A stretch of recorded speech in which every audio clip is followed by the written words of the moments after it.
colega, me da mucho gusto saludarlo de nuevo. En esta ocasión vamos a analizar un tema muy importante que es el análisis de los puestos, es decir, el diseño de los organigramas dentro de las empresas, ¿de acuerdo? Aquí vamos a ver la forma en cómo cada una de las organizaciones diseña, utiliza técnicas para, en este caso, implementar y llevar a cabo el desarrollo de su organigrama, ¿de acuerdo? No sin antes comentarles también que debajo de la descripción del video van a encontrar ustedes los enlaces para la descarga de la bibliografía, si ustedes quieren ampliar más los contenidos que se van a analizar y estudiar en esta sesión, y también van a encontrar el link o el enlace para la evaluación correspondiente de esta sesión, ¿de acuerdo? Entonces vamos a iniciar, les comentaba, con un tema muy importante, fundamental para las empresas, que es el análisis de los puestos.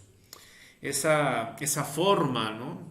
Ese conjunto de elementos, estrategias que les permiten a las empresas el diseño efectivo de sus organigramas, ¿no? Es decir, la forma en cómo las empresas determinan las funciones que va a desempeñar cada puesto.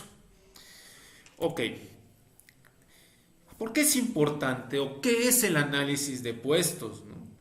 Recuerden que el análisis de puestos se refiere, ¿no?, a esa descripción de tareas, deberes y responsabilidades de un cargo, así como los requisitos que el ocupante necesita cumplir, ese conjunto de elementos que todo aspirante necesita tener para ocupar una vacante. Recuerden ustedes que el objetivo principal, ¿no?, del análisis de puestos es que esta técnica pues sigue un procedimiento, y que esta técnica es importante porque clasifica las actividades en grupos homogéneos, delimita sus fronteras y en este caso calcula y propone conocimientos, habilidades y responsabilidades que son necesarias para alcanzar el objetivo operacional del mismo, ¿no? Por eso las empresas siempre están preocupadas por el diseño de los puestos, ¿de acuerdo? Ahora bien, la pregunta sería, bueno, ¿de qué forma se estructura, de qué forma se diseña o cuáles son los pasos que una empresa o que todo administrador o toda área de recursos humanos de nuestras organizaciones necesita seguir para el diseño de los puestos? Ok, recuerden ustedes que el diseño de los puestos o el análisis de los puestos centra su interés en cuatro áreas fundamentales o en cuatro niveles, ¿sí? El primero de ellos, pues cada puesto necesita o requiere requisitos intelectuales.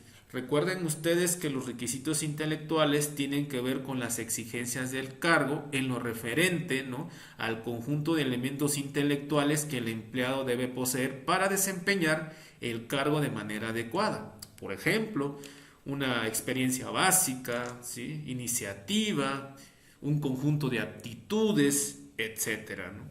Posteriormente tenemos nosotros los requisitos físicos, ¿sí?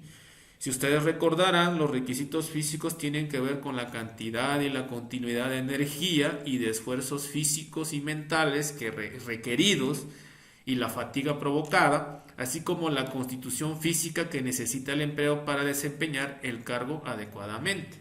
Por ejemplo, una capacidad visual, la destreza, ¿no?, el esfuerzo físico necesario, por ejemplo, por solo mencionar algunos, pero esto tiene que ver sobre todo en cuestiones físicas y mentales, ¿no? Un tercer elemento de la estructura del análisis de puestos recae en las responsabilidades, ¿no? Ese conjunto de elementos que tiene que tener el ocupante del puesto, adicional al trabajo normal y sus funciones, ¿sí? En este caso, ¿no?, pues responsabilidades como supervisión de personal, ¿no? Si a lo mejor está bajo su mando cierto material o herramientas o equipo, dinero, ¿no?, títulos o valores, documentos, ¿no?, o información confidencial, ¿no? Es decir, las responsabilidades radican, ¿no?, ¿sí?, en ese conjunto de cosas que tiene bajo su resguardo, es decir, de qué es responsable ese cargo, qué tiene bajo custodia, ¿no?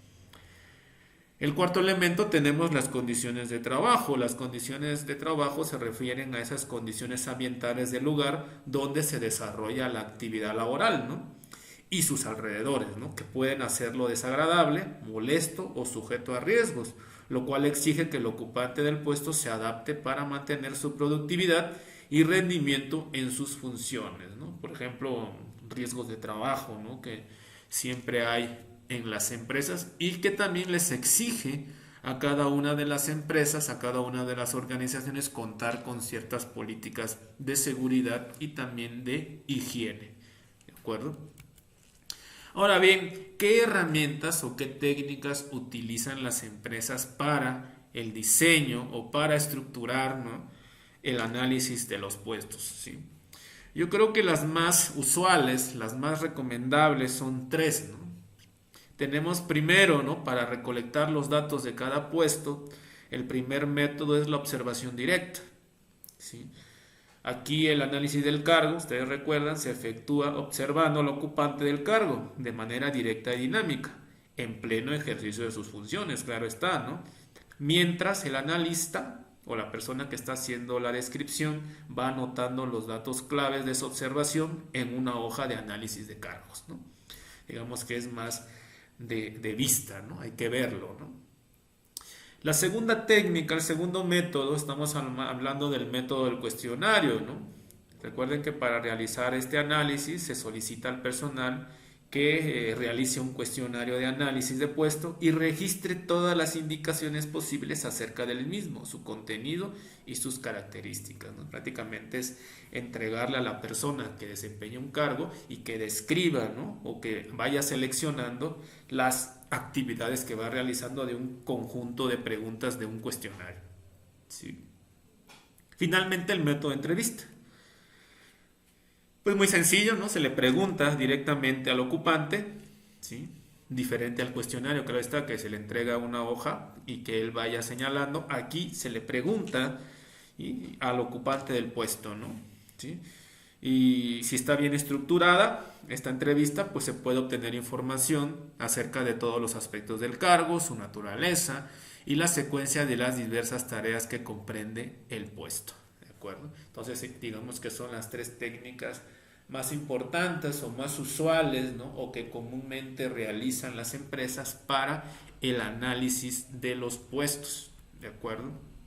Ahora, el diseño como tal, ¿no? ¿Sí? Diseñar un puesto, ¿sí?, diseñar un puesto significa establecer por lo menos 4 condiciones fundamentales. El primero de ellos, el conjunto de tareas o atribuciones que el ocupante deberá cumplir. ¿Sí? Segundo, cómo deberá cumplir esas atribuciones y tareas, es decir, los métodos y procesos que va a llevar.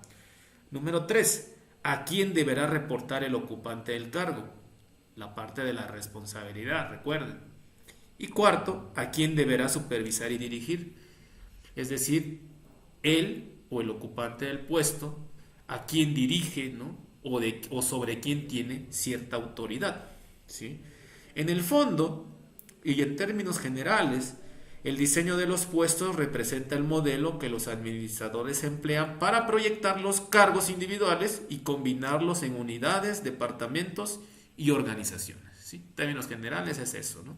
Es ir delimitando de manera muy puntual el contenido, los métodos, la responsabilidad y la autoridad de cada puesto.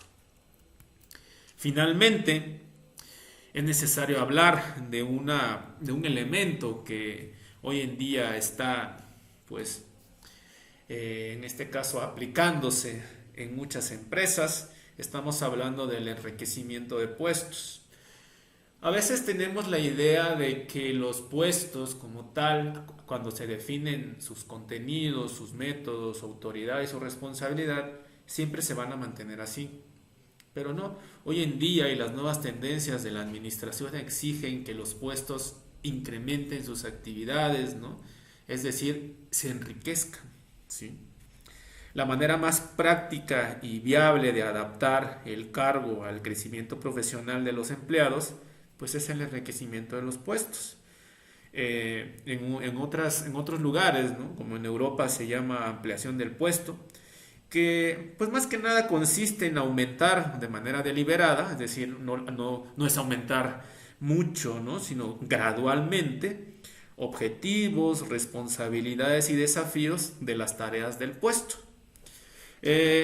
aquí hay que mencionar que el enriquecimiento del puesto puede ser lateral o puede ser horizontal, ¿sí?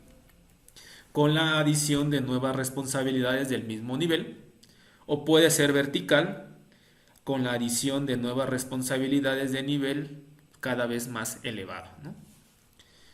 Ok. Finalmente, sí, aunque aquí es importante mencionar que hoy en día, ¿no? El tema del enriquecimiento del puesto, ¿no? Pues ha tenido muchos, digamos, mucho debate, ha generado mucho debate porque pues muchas empresas lo han ocupado, lo han aprovechado para explotar a sus empleados, ¿no? Porque recuerden de que en este caso hay un principio del derecho laboral, ¿no? Aparte de la equidad, ¿no? Y de la justicia, y en este caso sería la justicia social, que a todo esfuerzo le corresponde una remuneración, ¿no? Y que esa remuneración le permita al trabajador tener una vida digna, ¿no? En este caso, al incrementar las tareas de cada uno de los puestos, también debe de haber un aumento salarial, ¿no? De acuerdo a la ley. Pero bueno, eso ya sería tema de otro debate. Con esto estaríamos terminando nosotros de manera muy puntual, de manera muy simple, el análisis de los puestos, ¿sí? Una herramienta que siempre está presente en las organizaciones, siempre las organizaciones se están actualizando constantemente y sobre todo pues están ampliando más, ¿no? Las funciones de cada uno de los puestos y están diseñando cada vez mejor sus organigramas, ¿de acuerdo? Entonces con esto terminamos esta sesión. Les recuerdo, como lo he hecho anteriormente, que debajo de la descripción del video van a encontrar ustedes el enlace para la descarga de la bibliografía si ustedes quieren puntualizar más sobre algunas cuestiones analizadas, y también van a encontrar los ejercicios o el ejercicio de evaluación de esta sesión, ¿sí? Para que puedan ustedes pues presentar, ¿no? Un conjunto de elementos para ver si quedó bien explicada esta sesión, ¿de acuerdo? Entonces, pues sin más ni más, me despido de ustedes y nos vemos